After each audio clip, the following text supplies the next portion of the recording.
কিরকম request? Sir রিপোর্টটা আপনি আমাকে দিন,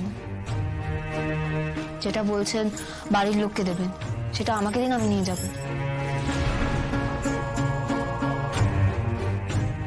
তোমাকে কেন দেব? কেন স্যার, আমাকে রিপোর্ট দিতে কি অসুবিধা হচ্ছে? আই হোপ তুমি যেটা বলছো সেটা বুঝে শুনে বলছো।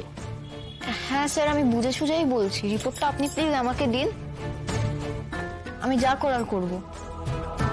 এরকম একটা অদ্ভুত ধরনের রিকোয়েস্ট যে তোমার মতো একটা ইন্টেলিজেন্ট মেয়ের কাছ থেকে আসবে সেটাকে তুমি ভাবতেও পারি। এই রিপোর্ট আমার তুলে দেওয়ার কথা চ্যাটার্জি বাড়ির সকলের হাতে। তারপর তাদের যা সিদ্ধান্ত সেটা তারা নেবেন। তোমাকে এভাবে আলাদা করে রিপোর্টটা আমি কেন দেব? স্যার আমি আপনাকে ঠিক বোঝাতে পারছি না আমি কেন রিপোর্টটা চাইছি।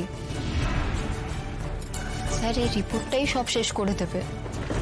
মানে কি শেষ করে দেবে?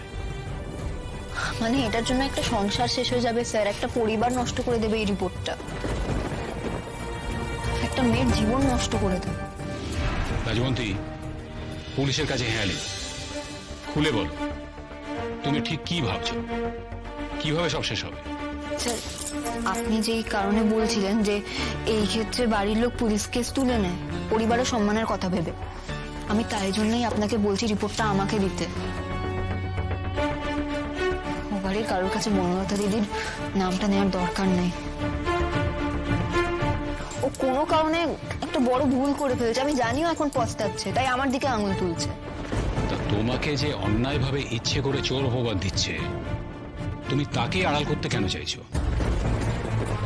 আমি যদি বলি এর পেছনে তোমার বড় কোনো উদ্দেশ্য আছে, ওকে ব্ল্যাকমেল করার, হয়তো এই রিপোর্টটা হাতে পেলে তুমি ওকে থ্রেট দিয়ে টাকা আদায় করবে।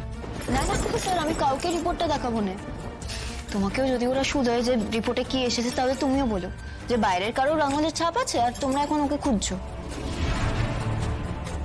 স্যার তুমি বুঝছো না, বনলতা দিদির বর যদি এটা জানতে পারে ওদের সংসার চিরকালের মতন ভেঙে যাবে, কোনো কালেই আর জড়া লাগবে না, নতুন সংসার গড়বে, সদ্য সদ্য ঘর করা শুরু করেছে। তুমি তো শুনেছো সব, তুমিই বলো এমন কাণ্ড ঘটলে সম্পর্ক জড়া থাকবে? কিন্তু তোমার এত ভালো মানুষটা যে সন্দেহের, রাজবন্তী, যে তোমার দিকে সন্দেহের আঙুল তুলেছে তুমি তাকে বাঁচানোর জন্যই এরকম অনুরোধ করছো? ভালো মানুষই নয় গো স্যার, আমি তোমাকে বলছি এই পরিবারের কাছে আমি বড্ড ঋণী। না থাকলে আমিও কোথায় ভেসে যেতুম কে জানে।